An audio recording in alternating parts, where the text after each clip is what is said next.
Zagales, zagalas, señores del jurado, yo soy Roberto y os quiero dar la bienvenida a este pequeño canal donde, como sabéis, solemos hablar de cine. En primer lugar, quiero tener un pequeño espacio de homenaje y recuerdo a nuestro querido Carl Weathers, que nos abandonó ayer a la edad de 73 años. Este actor saltó a la fama como el rival de Rocky, como Apollo Creed en este Rocky de John Avildsen. Volvió a intervenir tanto en Rocky 2 como en Rocky 4, siendo el papel por el que más se le recuerda, pero también nos dejó muy buenos secundarios de acción durante las décadas de los 80 y los 90, destacando especialmente su papel de Dillon en la película Depredador. Además, en los últimos años había tenido una especie de segunda juventud gracias a sus papeles en la serie de televisión Arrested Development, donde hacía de una especie de alter ego de sí mismo en ese mundo de ficción, y sobre todo en los últimos años por su participación como Greef Karga en la serie de Mandalorian. Sin duda, un actor solvente, un actor serio, un actor que también tuvo su protagonista en esa película que todos recordamos de los videoclubes, una pequeñita joya de acción llamada Action Jackson, que nos abandonó ayer. Parte de nuestra infancia se va con él, descanse en paz, Carl Weathers. Pero bueno, llevamos un par de semanas corriendo de un lado para otro, esquivando balas y tratando de salvar nuestras vidas ante diferentes amenazas. Pero no siempre es necesario salir corriendo para poder salvar la vida. Y es que hay otro género de películas de una amplia tradición en la que algunas personas que se encuentran en un lío y que pueden perder la vida deben recurrir a profesionales que les ayudarán a intentar salvarla. Y estos profesionales son los abogados. ¿Qué son 500 abogados en el fondo de un océano? Un buen comienzo. Y es que un género que ha sido tremendamente explotado en el cine y anteriormente en el teatro es el thriller judicial. Estas películas en las que se nos va mostrando la historia que pasa después de la persecución, cuando ya se ha detenido a este presunto culpable y mediante una multitud de trucos narrativos y triquiñuelas legales, un tribunal intenta decidir si merece o no el castigo al que se le pretende someter.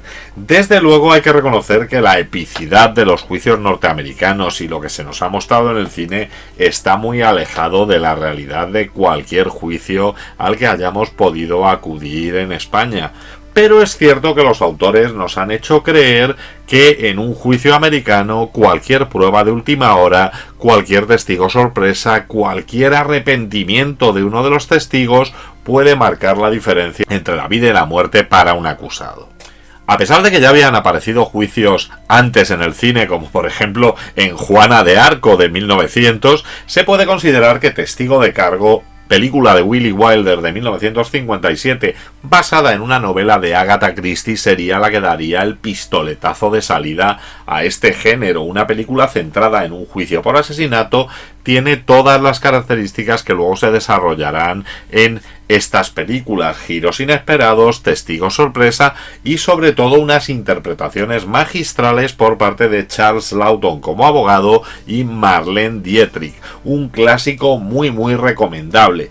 Posteriormente irían llegando a la película diferentes maravillas de este cine judicial, como lo es 12 hombres sin piedad, esta película de Sidney Lumet, donde Henry Fonda tratará de que un jurado reflexione sobre si debe o no condenar a un hombre por el asesinato de su padre, o Anatomía de un asesinato, donde un James Stewart muy serio tratará de salvar la vida de un hombre que está acusado de haber matado a un tipo que presuntamente abusaba de su mujer. Además, esta última fue seleccionada por varios abogados como aquella que representa de mejor manera cómo funciona el sistema judicial en los Estados Unidos. Además, los juicios tenían presencia secundaria en otra serie de películas que estaban más enfocadas al drama o al suspense, como lo estaban en La noche del cazador, en El cabo del miedo o incluso en Matar a un ruiseñor, películas en las que, si no son el centro de la trama y no son lo más importante, sí se configuran como un elemento fundamental para el desarrollo de la misma. En los años 70 este cine judicial llegó a una visión del cine mucho más crítica y se trató desde otros puntos de vista. utilizando para ello muchas veces un toque mucho más ácido. Esto pasaba, por ejemplo, en la película Justicia para Todos del recientemente desaparecido Norman Jewison, donde Al Pacino interpreta a un peculiar abogado defensor que se plantea una serie de dudas morales sobre la labor que tiene que realizar, o a veces como centro de un drama familiar como era la oscarizada Kramer contra Kramer, centrada en una custodia de un niño. Lo que estaba claro es que la fórmula funcionaba, y además de ser llevada a la televisión con mucho éxito con series como Perry Mason o bueno, posteriormente con la serie La Ley de Los Ángeles, era una fórmula que le daba mucho dinero a los estudios y por tanto se recurría frecuentemente a volver a ella. No quiero olvidarme la aportación española a películas sobre juicios, y es que tenemos en el año 1946 una película dirigida y guionizada por Edgar Neville que está basada en un hecho real, y esta película es El asesinato de la calle Bordadores. Nos va a contar el asesinato de una dama de buena posición desde la perspectiva del juicio que se está haciendo a la acusada del asesinato, y por medio de flashback nos va a contar qué es lo que ocurrió realmente. Una obra pionera del cine español y de gran calidad, que además nos permite observar lo diferente que era el lenguaje en los tiempos de nuestros abuelos. Señores, hay que ordenar esta campaña. Es preciso conseguir que en el país no se hable de otra cosa. Pero para esto, y para no equivocarnos más de lo debido, es necesario conocer punto por punto la vida de los personajes de este drama en los últimos meses que le precedieron. Sin duda, cuando se produce la explosión de las películas judiciales fue en los años 90. Se comenzó la década con una película como Acción Judicial, dirigida por Michael Apted, y donde Gene Hackman y Mary Elizabeth Mastrantonio interpretaban a un padre y una hija que deberán enfrentarse en un juicio. Pero es que en esa misma década se comienzan las adaptaciones de las novelas del escritor John Grisham, un escritor cuyas novelas de suspense siempre van a tener un trasfondo judicial, y así van llegando a nuestras pantallas películas como El cliente, La tapadera, El informe Pelícano, thrillers inquietantes en el que el mundo de los juicios, el mundo de los abogados estará siempre presente. También llegó en esa década la película Erin Brockovich, también sobre un juzgado, y que terminó dándole el Oscar a Julia Roberts. Dramas como Filadelfia, basadas también en juicio, y que le dio el Oscar a Tom Hanks. O incluso comedias como las que ya tratamos en este canal, Mi primo Vinny, que también le dio el Oscar a Marisa Tomei. Y en esa misma década, un director artesano que nos ha traído grandes películas se unió a un actor que trataba de ser considerado serio en Hollywood y que estaba a la búsqueda de conseguir algún Oscar, en una historia que nos traía uno de los guionistas más laureados de los siguientes años. Y esto es otro rollo.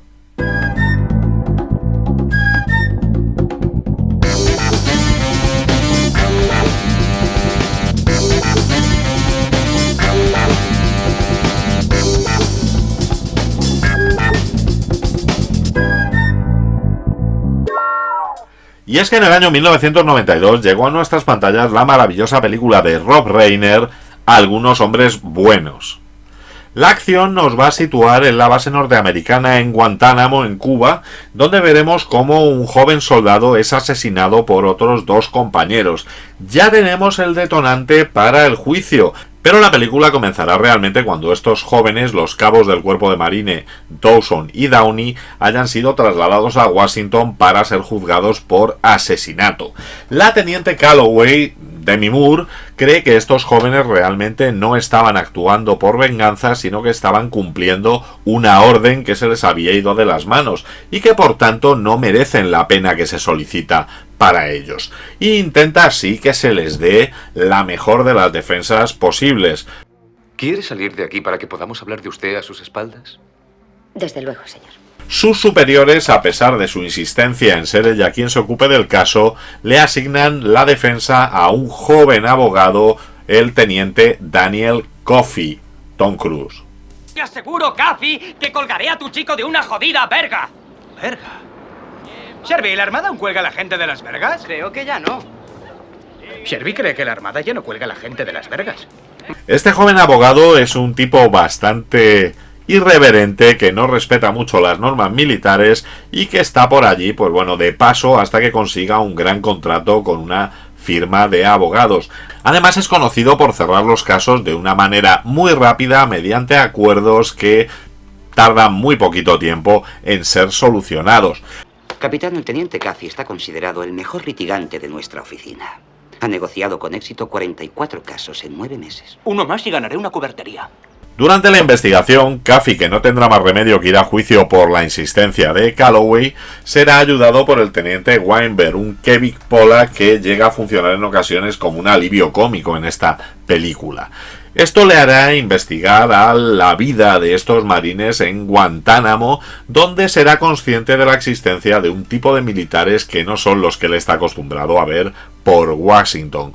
Conocerá así al teniente Kendrick, conocerá al coronel Nathan Jessup, tipos duros que no cuestionan las órdenes, que hacen lo que se debe hacer en cada momento y sobre todo en el caso de Jessup con un claro ascendente político que le sitúa en la esfera del presidente de los Estados Unidos. Suponer que una investigación prolongada del incidente podría causar molestias al tipo del Consejo de Seguridad. El coronel Jessup. 12 años. ¿Cómo dice?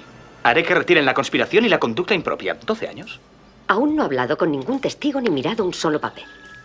Impresionante, ¿eh? Tras esta investigación y con las pruebas obtenidas, ¿conseguirá el teniente Cathy demostrar que sus clientes no son merecedores de esa condena? Ponme el teléfono con el presidente. Vamos a entregar nuestra posición en Cuba. Sí, señor. Un momento, Tom. No llames aún al presidente. Tal vez debamos considerar esto unos segundos. Nos encontramos en el año 1988 y un joven Aaron Sorkin trabaja como camarero en el Teatro Palace de Broadway. Allí va escribiendo poco a poco en diferentes servilletas las ideas sobre las escenas que se le van ocurriendo respecto a un tema que le ha contado su hermana. Su hermana es una miembro del Cuerpo de Abogados de la Marina de los Estados Unidos y le ha hablado de la historia de un soldado que ha sido atacado en Guantánamo por dos compañeros en el cuartel sin que se tuviera muy claro cuál era el motivo de este ataque. Aunque la historia real de este soldado no acabó tan mal como en la película, al menos en ese momento, dado que un par de años después del estreno de la película fue asesinado en la vida real, aunque este crimen no ha sido resuelto, nadie sabe por qué ni quién acabó con su vida. Sorkin, en su imaginación, comenzó a montar las bases de una obra de teatro en la cual un abogado militar tendría que demostrar que los atacantes de este marine tenían otros objetivos en el ataque y que no merecían el castigo ejemplar al que querían ser sometidos. Sorkin llegó a conseguir que este guión fuera aceptado y se produjo la obra en Broadway llamada Algunos hombres buenos. La obra se llamó así porque este era el lema que aparecía en los carteles de reclutamiento de la Marina. Y consiguió que fuera estrenada en Broadway en noviembre del 89, donde estuvo en cartel prácticamente durante 2 años. Pero antes del estreno en el año 1988, este guión había llamado la atención del productor David Brown, un productor colaborador habitual de la TriStar Pictures, que compró los derechos de adaptación de la historia al cine por una cantidad que dicen que estaba por encima de las 6 cifras. Dado que colaboraba habitualmente con la TriStar, le ofreció la producción de la película a esta compañía, pero esta compañía no le gustó demasiado el guión, sobre todo porque no estaba asociado a ninguna estrella conocida del panorama hollywoodiense. Poco tiempo después, en el año 1990, se supo que Estudio Canal Plus aportaría dinero para la producción de la película, al igual que Castle Rock Entertainment, con lo cual el proyecto comenzaba a tomar forma. Uno de los requisitos que Alan Horn de Castle Entertainment indicó fue que Rob Reiner dirigiría la película. De hecho, inmediatamente a la aprobación, Reiner comenzó a trabajar con Aaron Sorkin en la reescritura del guión para adaptarlo al medio cinematográfico. Durante unos 8 meses, Reiner y Sorkin modificaron el guión, adaptaron el mismo con la colaboración no acreditada de William Goldman, ese escritor que ya había trabajado con Reiner en La Princesa Prometida. Se le dio así forma a la historia para darle más dinamismo, para alejarla un poco de la obra de teatro. Entre estas cosas que se cambiaron, y considero que un gran acierto de la adaptación, fue que se eliminó la prueba clave que hacía que los acusados quedaran libres de gran parte de la culpa. Prueba, ese cuaderno de vuelos que en la versión de cine se eliminó, dando mucho mayor peso al diálogo de la escena final. Sí, Ha dicho que si Markinson no quiere que le encuentren, no lograremos encontrarle. Que yo podría ser Markinson y no lo sabrías. ¿Eres Markinson? No. Yo no soy Markinson. 2 menos. Se otorgaron a la producción entre 33 y 40 millones de dólares y se empezó a pensar en el casting adecuado. En un principio el estudio buscaba la interpretación de pesos pesados, buscaba actores consagrados para interpretar los papeles, y así se pensaba en Dustin Hoffman para que diera vida a Kaffee y en Gene Hackman para que diera vida al coronel Jessup. Pero Reiner creía que la manera de arrastrar a la gente a los cines era hacer un poco más juvenil la historia y poner actores jóvenes con un brillante futuro al frente de la producción. Así propuso dar el papel de Kaffee a Tom Cruise. Tom Cruise en aquel momento estaba intentando dar el paso a actor serio, empezar a alejarse un poquito de esa imagen de héroe de acción adolescente que había tenido en películas como Top Gun o como Días de Trueno, y estaba tratando de buscarse la imagen de actor serio. Ya había intervenido en Rain Man, que le valió el Oscar a Dustin Hoffman, había interpretado el papel de Ron Kovic en Nacido el 4 de julio, por el cual estuvo nominado al Oscar, y creía que era su momento de dar el salto hacia producciones más respetables. Una vez elegido Tom Cruise, se buscó a una actriz joven que pudiera hacer el papel de un personaje femenino fuerte que le diera la réplica. Y a pesar de que se testeó la posibilidad de que Meg Ryan o Jodie Foster pudieran hacer el papel de Joan Galloway, finalmente fue Demi Moore la seleccionada ella misma. Fue Demi Moore ella misma la seleccionada. Capitán, quisiera pedirle que sea yo la defensora. Que sea a mí misma a quien designe. No, quisiera pedir que sea yo la designada. Que sea yo la designada. Perfecto. Para el papel del coronel Jessup, y una vez descartada la opción de Gene Hackman, se fue sobre seguro y se decidió contratar a Jack Nicholson. Jack Nicholson cobró la cantidad de 5 millones de dólares únicamente por 10 días de trabajo, y además declaró que era dinero muy bien gastado. Si cree que he olvidado algún detalle, hable con toda libertad. Gracias. De hecho, sería Nicholson el que estuvo nominado al Oscar como mejor actor secundario por esta película. Sí es cierto que Nicholson tuvo un pequeño enfrentamiento con el estudio en la postproducción de la película, dado que la película se iba a estrenar simultáneamente al otro estreno de Jack Nicholson ese año, una película por la que tenía grandes esperanzas, que no era otra que la película Hoffa. Finalmente acabaron coincidiendo ambas películas en pantalla. En el papel del fiscal Jack Ross, y a pesar de que en un principio se le había ofrecido actores como Michael Keaton o Alec Baldwin, tendríamos aún más que eficaz Kevin Bacon. Realmente Kevin Bacon había sido la primera opción para interpretar al teniente Kendrick, un papel que finalmente acabó interpretando Kiefer Sutherland. Tengo 2 libros junto a mi cama, teniente. El Código de Conducta de los Marines y la Santa Biblia. Las únicas autoridades que conozco son mi comandante en jefe, el coronel Nathan Jessup, y Dios nuestro Señor. Si usted quiere, teniente Kendrick, haré que el acta refleje que no reconoce a este tribunal como autoridad competente. Como ayudante de Kaffee y como respiro cómico en muchos momentos de la película, tenemos al teniente Weinberg, tenemos a Kevin Pollak, el cual interpreta a un amigo entrañable y con los pies en la tierra, que dará un toque de realidad al idealismo que vamos a ver en los otros abogados. Protesto, no al lugar. No, protesto enérgicamente. Ah, bueno, si es enérgicamente, entonces voy a reconsiderarlo. Pero es que en el resto de los papeles vamos a tener a un montón de caras conocidas del cine de los 90. Vamos a tener a T.J. Walsh como el coronel Markinson, a J.A. Preston como el juez Alexander, Cuba Gooding Jr., Noah Wyle. ¿Buscar la página del libro que dice dónde está el comedor de tropa? Teniente Kaffee, eso no está en el libro, señor. ¿Me está diciendo que en todo su tiempo en Gitmo nunca ha comido? No, señor. 3 manducas al día, señor. Joshua Malina, Christopher Guest, de hecho muchos de ellos actores que colaborarán posteriormente en películas tanto de Rob Reiner como en series de televisión de Sorkin. O bueno, los acusados, Downey, interpretado por James Marshall, un actor que tras haber saltado a la fama por su papel en Twin Peaks, buscaba entrar en el mundo del cine con papeles importantes, y Wolfgang Bodison, al cual Rob Reiner conoció en un evento de Boy Scouts y dijo que tenía un aspecto de marine ideal para la película. De hecho, de todo este grupo de actores sería el único que no alcanzaría realmente nada, participando solamente en unas cuantas películas como secundario en la década de los 90. ¿Cree que hicimos bien? No importa. ¿Cree que hicimos bien? Creo que perderíais. El rodaje comenzó el 21 de octubre de 1991 en el Arlington Memorial de Washington, D.C.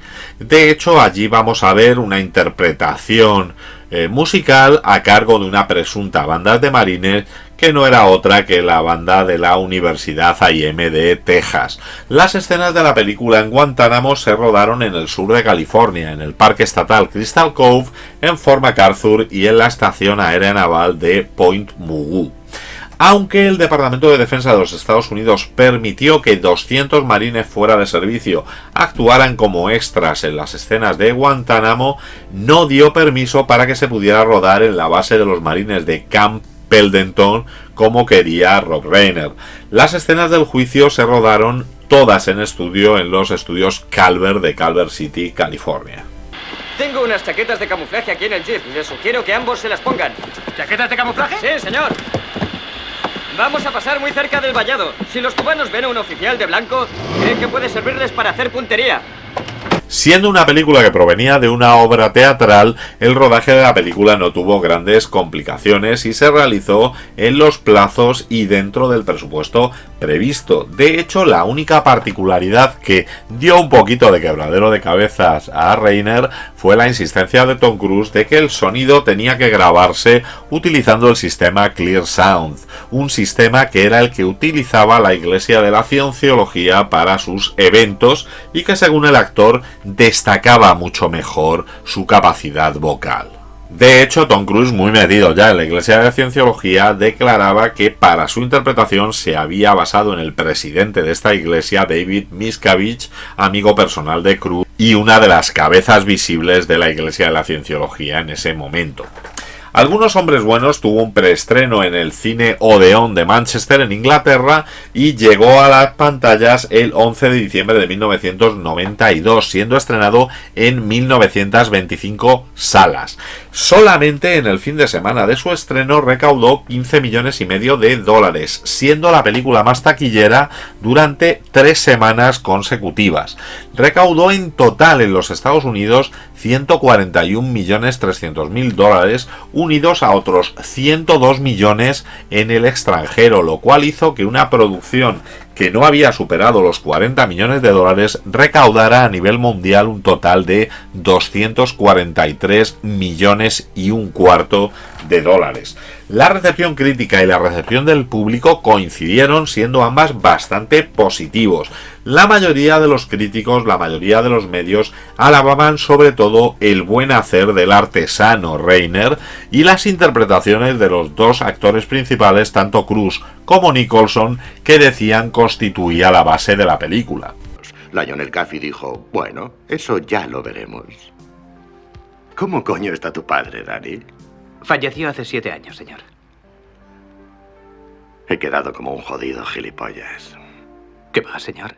La nota discordante la puso Roger Ebert, el que escribió en el Chicago Tribune que en muchos aspectos era una buena película, que tenía potencial para haber sido incluso mejor, pero que tenía grandes fallos de guión, que es una película sencilla para vagos, que no dejaba pensar al espectador, que no dejaba que se pudiera descubrir nada por uno mismo, sino que creían que cualquier cosa que no fuera explicada al detalle se le escaparía a la gente, y que esto era un poco absurdo.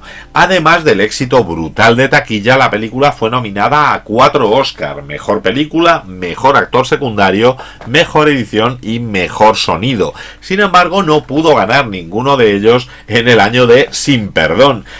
Es bastante curioso además que el ganador a mejor actor secundario fuera Gene Hackman, ese Gene Hackman que había sido la primera opción para interpretar al coronel Jessup. En Rotten Tomatoes la película tiene un 84% de valoración de la crítica y un 89% del público. Un pelín más baja es la nota que obtiene en IMDb, donde tiene un 7,7 sobre 10, pero desde luego una película muy valorada por el público. La película fue todo un éxito y aunque no le dio a Tom Cruise esa nominación al Oscar que tanto buscaba, fue un escalón más para que se le tomara en consideración como un actor bastante serio. De hecho, al año siguiente nos traería otro thriller judicial del que ya hablaremos por aquí, La Tapadera, y además derivó luego hacia películas un poco más experimentales como esta Magnolia. Curiosamente, la crítica estableció un paralelismo entre el personaje de Kaffee y el personaje de Pete Mitchell de Maverick en Top Gun, dado que se trataba de jóvenes militares un poco irrespetuosos que vivían a la sombra del recuerdo de un padre ausente, y que eso hacía que estuvieran inevitablemente conectados ambos personajes. Jack Nicholson está absolutamente desatado como ese personaje del cuerpo de marines que quizá venía de otro tiempo, un personaje misógino, un personaje que no tiene ningún tipo de escrúpulos en su ascenso al poder y que trata a todos los demás como personas menores, gente con menor capacidad a la que él tiene, y un aire de superioridad durante toda la película que al final le acabará jugando una mala pasada en una de las escenas finales sin duda más recordadas e intensas de la historia del cine.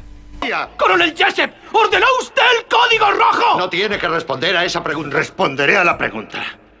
¿Quieres respuestas? Creo que tengo derecho a ellas. ¿Quieres respuestas? ¡Quiero la verdad! El resto de los actores, y en mi opinión es uno de los puntos fuertes de la película, son muy buenos. Cada uno interpreta su papel con una convicción y con una calidad espectacular. Le dan muchísimo peso a una película que, si le quitáramos estas maravillosas actuaciones, probablemente sería una película demasiado teatral. Puede que realmente esta sea una de las cosas más criticables de la película. La película no puede ocultar de dónde viene. Viene de una obra de teatro, y aunque la adaptación al cine nos muestra algunas de las características que posteriormente caracterizarán las obras de Sorkin, como los diálogos ágil, ese walk and talk, ese caminar y andar que se convirtió en su seña de identidad en series como El ala oeste de la Casa Blanca, o incluso el introducir esta escena de una discusión en un gimnasio, como hicieron en el caso de la discusión entre el fiscal y el abogado defensor, que cambió. En un principio iba a haber sido realizada como una conversación durante un paseo por el campus en el que trabajan, pero dándole el toque Sorkin se decidió meter en un gimnasio, dándole algo más de dinamismo a la película. ¡Se les dio una orden! ¡Pasa, Jack! ¡Dentro! Vamos, Jack. ¿Qué? Ahora vuelvo. ¿A dónde vas, Jack? Ahora vuelvo. ¿Desde cuándo sabía lo de la orden? No lo sabía.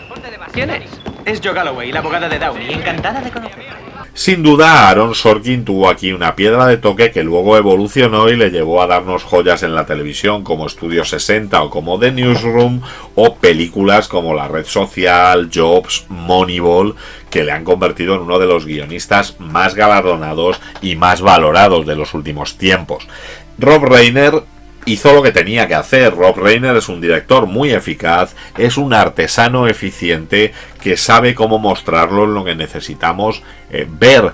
El único toque quizá un poco de Rob Reiner que podemos ver en esta película es el uso de esas pinceladas de humor que va dosificando durante toda la película y que consigue que el exceso de tensión no nos haga perder interés en lo que está ocurriendo. ¿Está bien? ¿La has oído? Ahí sentada, ha señalado y ha dicho pa. Lo ha hecho. Ha dicho pa. Estaba señalando un buzón, Sam. Exacto. Como si me dijera, pa, mira, es un buzón. Además consiguió que Algunos hombres buenos haya sido situada como una de las películas en la élite de las películas de juicios, género que sin duda sigue y seguirá dándonos muchas alegrías en el futuro. Y bueno, pensar que Algunos hombres buenos fue el germen directo de una serie de televisión que tuvo un gran éxito, y es que unos años después del estreno de la película se estrenó la serie Jack. Jack es el nombre con el que se conoce en los Estados Unidos precisamente al Cuerpo de Abogados de la Marina. Esta película comenzó su andadura en el año 1995 y estuvo en la pantalla pequeña durante 10 temporadas, dando muestra de los casos que Armond Rapp Jr. y la teniente Mac Mackenzie, Catherine Bell, en su posición de abogados brillantes, serán asignados a diferentes casos en los que se involucrará personal militar. Sobre todo en sus primeras temporadas era una herencia clara de algunos hombres buenos. Con el paso del tiempo esta herencia se fue diluyendo, acabó convirtiéndose en una serie casi procedimental y de hecho se considera que fue el origen de NCIS, esta serie sobre investigación criminal que protagonizaba Mark Harmon. Pero sin duda la demostración de que estas películas sobre juicios militares podían llevar a un gran número de espectadores al cine y podían dar muy buenos resultados. En resumen, una película entretenida con una dosis muy adecuada de intriga, muy buenas actuaciones y sobre todo un dilema moral que permanece en el tiempo, que es ¿qué debe ser el ejército? ¡No hemos hecho nada malo! Sí, lo hemos hecho. Nuestro deber era luchar por la gente que no podía luchar por sí misma. Nuestro deber era luchar por Willy. ¿Y a vosotros qué? ¿Cuál es vuestra película de juicio favorito? Dejádmelo en la caja de comentarios. Si os ha gustado el vídeo, dadle al like, suscribíos al canal para más contenido como este y no dudéis en pasar por la sección Canales que me enrollan dentro de mi canal, donde encontraréis algunos canales de compañeros que hablan de cine, incluso a veces mejor que yo. Y como siempre digo, parafraseando a Typical, en el próximo programa hablaremos del gobierno. Muy bien amigos, se acaba la semana, los domingos por la tarde aquí partimos pana. ¿Te lo has pasado bien? ¿Aún te quedan ganas? Roberto te cuenta más movidas raras. Esto es otro rollo ahora, a la cama, a dormir, a ver cine o haz lo que hagas. Dentro de 7 días otra pasada con más pelis guapas para analizarlas. Esto es otro rollo verano, invierno. Esto es otro rollo, aquí siempre despierto. Esto es otro rollo, lo estás sintiendo. La semana que viene hablaremos del gobierno.